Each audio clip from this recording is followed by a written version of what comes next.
Gave you an understanding of the value of Bitcoin versus dollars, sats, all those things. And that really did not happen in this last cycle because everybody did effectively the same thing through Ethereum, which was the base currency, whether for better or for worse, for all of the speculation. So it really, really is actually interesting. I'd never thought of that part of it until you just brought that up.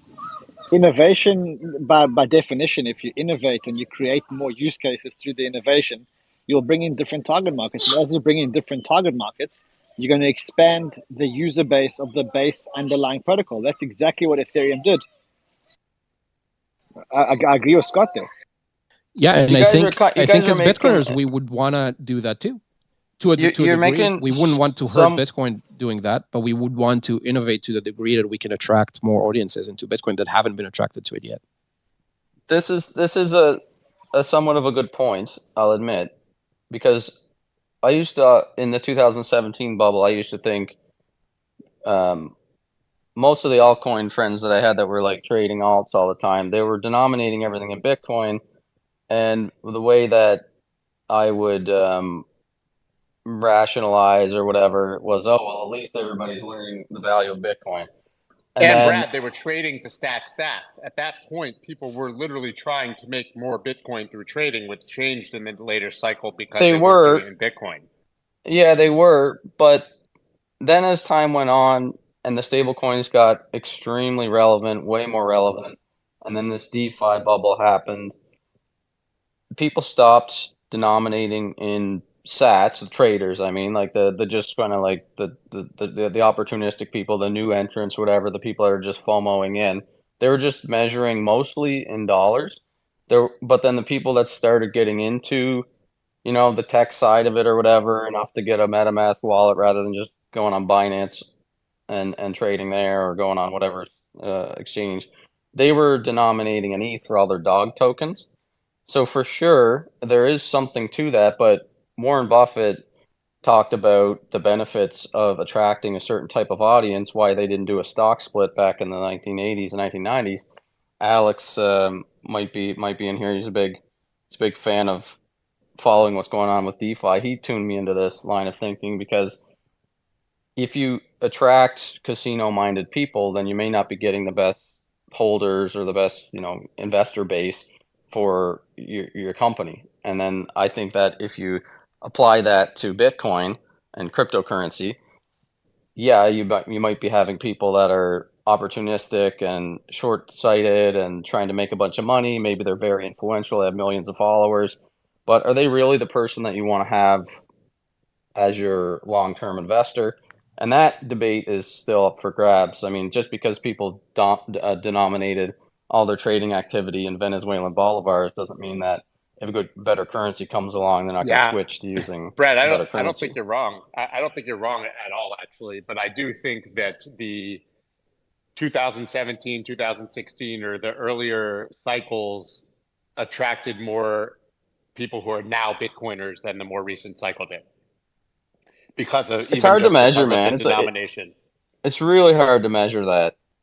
It's like, well, we have to wait and see how this plays out, really, to see what happens over the next 5-10 years to see how this plays out. Brad, even if you get millions of speculators coming into Bitcoin through this, you could make the argument that even if 5% of them stay and understand the essentials of Bitcoin, that's 1 million people who would not have showed up at all. So they came in through speculation. Let's not forget, sticky for some time.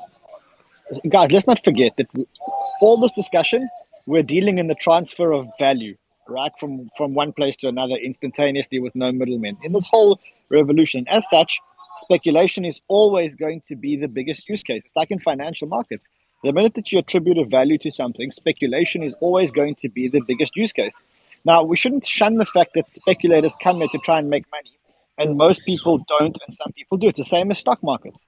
Most people don't make money in the stock market. Some people do make money in the stock market. But the reality is that the minute that you attribute a value to something, the biggest use case is going to be speculation. This is pretty big statement. Like to say the biggest use case of the financial market is speculation. There's a lot more use cases such as the transfer of wealth, allowing the entire ecosystem, allowing the system. We live allowing countries to operate. And it's not speculation. Allowing. You have to speculate. No, you have to run a business. Running a business is not speculating. Let me read a quote from John Maynard Keynes from the General Theory in 1939, addressing this exact point, Rand. He says, "Speculators may do no harm as bubbles on a steady stream of enterprise.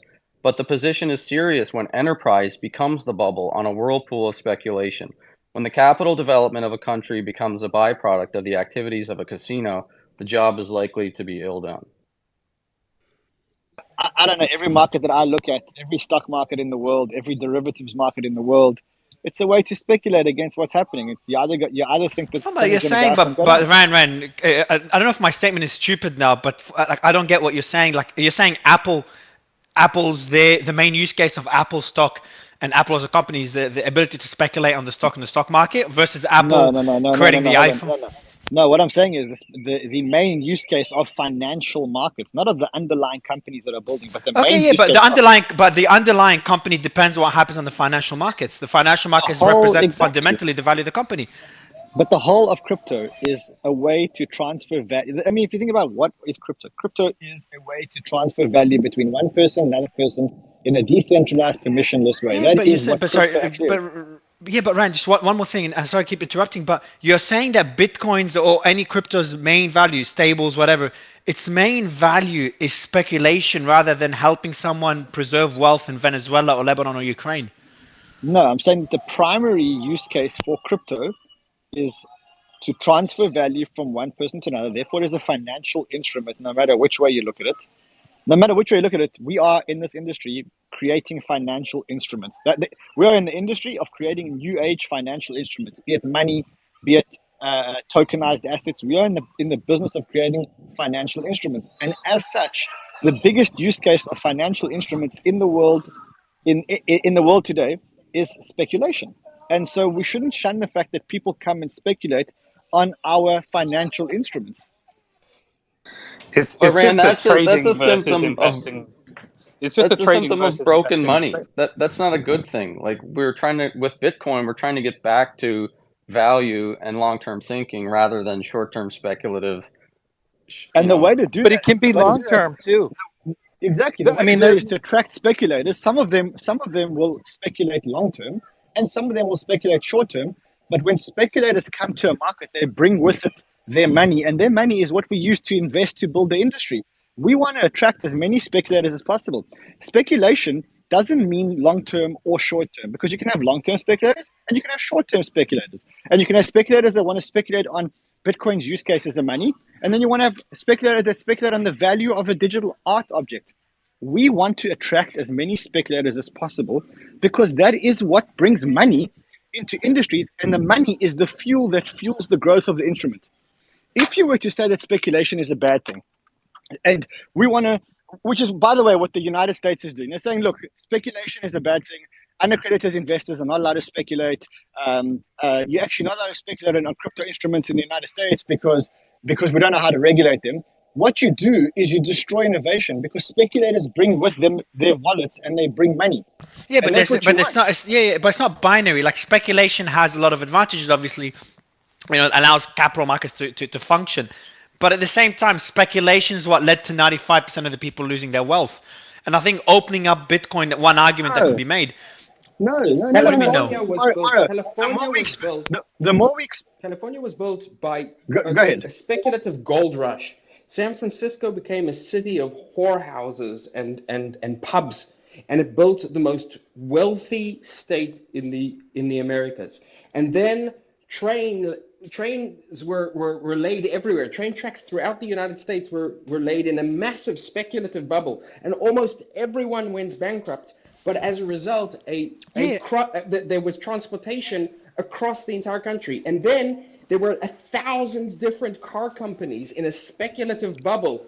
And what was left was Ford and GM, but it built the car industry. And then I'm with you, guys. I'm with you. Look, guys. Let me just sorry, go ahead. This last thought, okay? The dot-com bubble, everyone went bankrupt, but it built the internet. right? These speculative manias are a feature of trying to do something new, difficult, and on the frontier. You can't build without it. And basically we have Ethereum and we have Bitcoin, and they're like two different states trying to invite people to come and build in them. And one is saying we're going to keep ourselves very, very clean, and we're not going to try and encourage that activity, which is extremely honorable. But the other is saying innovation is an extremely messy process. And a lot of people are going to suffer, mostly because they did stupid things on their own behalf, right? This is people's freedom to make their own mistakes. And as a result, they've built out a lot of, Tornado Cash is better than any coin join. ZK proofs are a better way of creating layer 2s. We have Uniswap, which allows for an actual, the world's largest decentralized exchange. Tornado Cash is not better than any coin join. Hold on, guys. I think there might be a misunderstanding here. Mario, I think when you're saying speculation, I think you're referring to retail bringing in their money and buying terrible. That's you got me. That's what I was about to say. Like I think. So hold on. Let me just make the point. Let me make the point so you respond to it, because that's exactly what I was gonna say. Like we're and